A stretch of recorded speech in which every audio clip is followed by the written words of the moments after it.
श्री कृष्ण कहते हैं कि जीवन में कई बार हम हर संभावित समस्या के बारे में सोचने में अपने मस्तिष्क का प्रयोग करते हैं।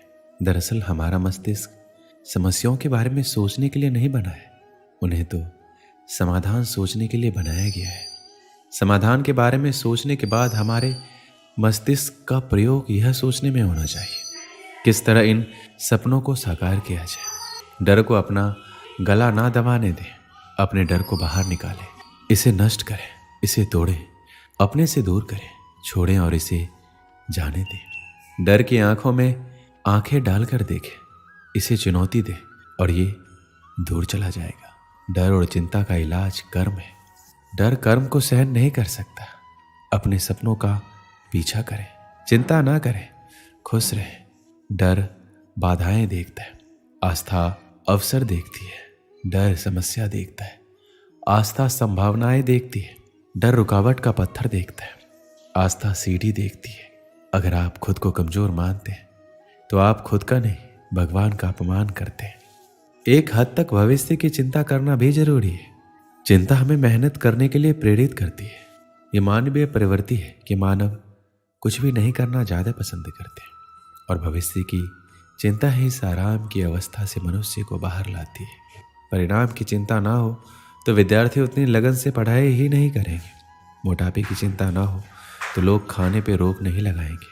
और भी बहुत से उदाहरण हैं, लेकिन इन दोनों में यह समझ आ जाता है कि भविष्य की थोड़ी चिंता जरूरी है। अगर आप जरूरत से ज़्यादा परेशानी मोल ले रहे हैं तो बेशक भविष्य की यह अतिरिक्त चिंता आपके लिए चिंता का विषय है। इससे बचने का सबसे आसान तरीका है आज का काम पूरी ईमानदारी से करें। विषय, मुद्दा या बात कुछ भी हो, बस ये देखिए आज आपके पास जो कुछ भी काम था करने को, उसके साथ आपने न्याय किया या नहीं। किसी भी चीज़ के बारे में अनावश्यक चिंता करते रहना उस परेशानी को बढ़ाएगा, उसका हल कभी नहीं देगा। आज का पर्याप्त परिश्रम ही भविष्य की अनावश्यक चिंता से दूर रखेगा। अपने दिमाग को शांत रखिए और जब भी आप किसी के बारे में अधिक सोच रहे हो तो समझ जाना आप अपनी मुश्किलें बढ़ाने जा रहे हो। श्री कृष्ण कहते हैं हम सभी को योजना बनानी होगी, अन्यथा हम अपने आप को उसी तरह से जाने देंगे जैसे हमारा वातावरण हमें चलाता है, ना कि जिस तरह हम अपने जीवन को जीना चाहते हैं। योजना हमें कल के लिए तत्पर रहने का एक कारण देती है। यह हमें लक्ष्य के लिए काम करने का एक कारण और दिशा देता है। योजना के बिना हम अपने रिश्तों, अपने पैसे, हमारे वित्त, कौशल आदि को भाग्य की दया पर छोड़ देंगे। यह एक प्रकार का जुआ होगा। इससे हमें निराशा और पछतावा हो सकता है। हालांकि भविष्य के बारे में बहुत अधिक चिंता करना आपको व्याकुल कर सकता है।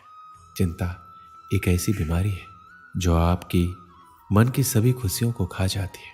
कुछ लोग ऐसे होते हैं जो बहुत ही ज़्यादा चिंता करते हैं, इसी वजह से वह कभी खुश नहीं रह पाते। उन्हें किसी भी बात से खुशी नहीं मिलती। वह सिर्फ एक ही बात को लेकर चिंता में डूबे हुए रहते हैं, लगातार उसी बात के बारे में सोचते रहते हैं और चिंता करते रहते हैं। ऐसे लोग हमेशा मायूसी और दुख के घेरे से घिरे हुए रहते हैं। चाहे कोई खुशी का मौका हो या कोई भी त्यौहार, उन्हें कोई फर्क नहीं पड़ता। कोई भी चीज़ से खुश नहीं हो पाते क्योंकि उन्हें लगता है कि सारी जिम्मेदारी उनके कंधे पर है। लेकिन ये सच नहीं है। कई बार आपके चिंता में रहने से बनता हुआ काम भी बिगड़ जाता है। परिवार में अगर एक इंसान चिंता में रहता है तो सभी परिवार के लोगों को भुगतना पड़ता है और वही माहौल पूरे परिवार में छा जाता है और परिवार में कोई भी खुश नहीं रह पाता। उन लोगों की ऐसी आदत बन जाती है कि वो छोटी छोटी बातों में भी परेशानी में आ जाते हैं और ऐसे लोगों में चिड़चिड़ापन, गुस्सा, रात भर नींद नहीं आना, ऐसी बीमारियां हो जाती हैं। श्री कृष्ण कहते हैं आपको क्या पता हमारी जिंदगी के बारे में, लेकिन जिंदगी कैसी भी हो आप खुद परेशानियों का समाधान नहीं निकाल पाते तो इसका मतलब आप खुद परेशान हैं। ऐसी कोई भी चिंता नहीं है जिसे करने से आपको सुख मिल जाएगा या आपके परिवार में या मन में शांति आ जाएगी। चिंता एक ऐसे जहर के समान है जो आपका कल तो कभी भी अच्छा नहीं बना सकती और साथ ही आप ऐसी बीमारियों से ग्रसित हो जाओगे जिससे आपको भी अपने भविष्य में परेशान रहना पड़ेगा। चिंता और परेशानी को लेकर भागवत गीता में भगवान श्री कृष्ण कहते हैं मन का बेचैन होना उसका स्वभाव है। हमारे मन को लगता है कि अगर वह अलग अलग बातों के बारे में सोचता रहेगा तो हमें आने वाली हर मुश्किल और मुसीबत से बचा लेगा। पर ऐसा होता नहीं है। हम अपने जीवन का काफ़ी अधिक समय सोच विचार करके परेशान होने में निकाल देते हैं। भगवान श्री कृष्ण कहते हैं, मन का ये स्वभाव बदलना मुश्किल जरूर है, असंभव नहीं। अब आप एक बात बताइए, क्या आप एक कौवे को कह सकते हैं कि काँव काँव की आवाज़ ना करे? या फिर क्या आप किसी मेढक को कह सकते हैं कि वह पानी देखते ही ऊंची छलांग ना मारे? हमारे मन का भी कुछ ऐसा ही है। जीवन में कुछ भी होता है, अच्छा या बुरा, हमारा मन उस पर काँव काँव करने लगता है। काँव काँव से मेरा मतलब है चिंता करना, व्याकुल होना। कोई बुरी बात होती भी नहीं है और मन परेशानी की ऊंची ऊंची लपेटें लेने लगता है। कभी कभी तो मुझे ऐसा लगता है हम में से कई लोग सिर्फ परेशान होने के लिए जीते हैं। सारी परेशानी, पीड़ा, दुविधा अक्सर हमारे मन की बनाई हुई कहानियाँ होती है। भगवान श्री कृष्ण हमारे मन को शांत और स्थिर करने के 2 उपाय देते हैं। पहला, ध्यान लगाना या करना।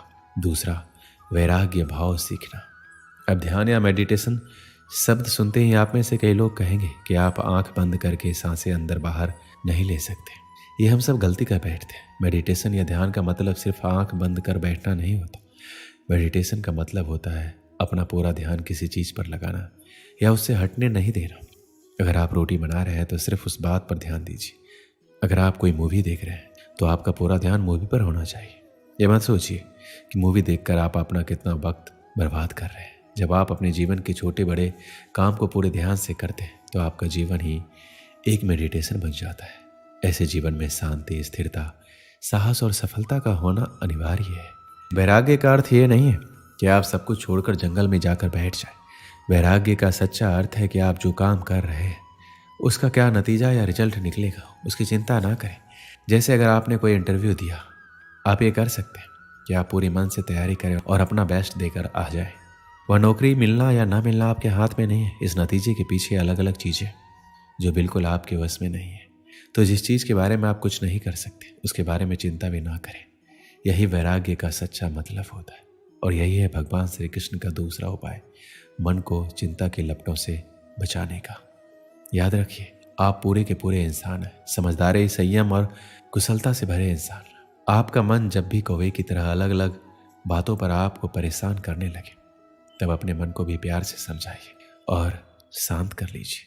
बस अपने ऊपर विश्वास रखिए कि आप कभी अपना बुरा नहीं होने देंगे। एक बार एक मनोविज्ञान के प्रोफेसर छात्रों को पढ़ा रहे थे, जिसमें टॉपिक तनाव यानी स्ट्रेस को कैसे हैंडल किया जाए इसके बारे में कक्षा में सिद्धांत बता रहे थे। उस मनोविज्ञान के प्रोफेसर ने एक गिलास पानी उठाया।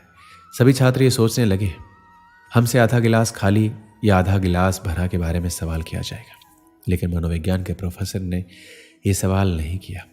उसने किया, मैं कितना भारी पानी का गिलास पकड़ रहा हूँ। सभी छात्रों ने अलग अलग जवाब दिए। किसी ने बोला 500 ml, किसी ने बोला 200 ml।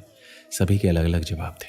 मनोविज्ञान के प्रोफेसर ने उत्तर दिया, मेरे दृष्टिकोण से इस गिलास का पूर्ण भार से कोई मायने नहीं रखता। यह सब इस बात पर निर्भर करता है कि मैं गिलास को कितनी देर तक पकड़ता हूँ। अगर मैं इस गिलास को 1 या 2 मिनट के लिए पकड़ता हूँ तो ये मुझे हल्का लगेगा, और मैं इसे 1 घंटे के लिए पकड़ता हूँ तो मुझे भारी लगेगा। वही मैं इसे 1 दिन के लिए पकड़ता हूँ तो मुझसे ये नहीं होगा, मेरा हाथ सुन्न हो जाएगा और मुझे गिलास को छोड़ना पड़ेगा। कक्षा में उपस्थित सभी छात्रों ने सहमति से अपना सिर हिलाया। मनोविज्ञान के प्रोफेसर ने अपनी बात जारी रखते हुए कहा कि जीवन में आपके तनाव और चिंता है पानी के इस गिलास की तरह होती है। अगर आप तनाव के बारे में या चिंता के बारे में कुछ देर सोचेंगे तो कुछ नहीं होगा, लेकिन आप चिंताओं और तनाव के बारे में पूरे दिन सोचते रहेंगे तो आपका माइंड सुन्न हो जाएगा। आप अपने रास्ते से भटक जाएंगे और आप जीवन में कुछ भी करने के लायक नहीं रहेंगे। इस कहानी से हमें ये प्रेरणा मिलती है कि तनाव के बारे में और चिंता के बारे में ज़्यादा नहीं सोचना है हमें, यानी कि अपने जीवन में तनाव और चिंता से दूर रहना है। अगर जीवन में कुछ परेशानी है तो कुछ समय के लिए तनाव में रहें, बाकी जीवन में मस्त रहें, नहीं तो आपका माइंड सुन्न हो जाएगा और आप कुछ भी करने के लिए असमर्थ रहेंगे। दोस्तों, इस वीडियो में बस इतना ही। मिलते हैं अगली वीडियो में। अपना ख्याल रखिएगा। जय श्री कृष्ण।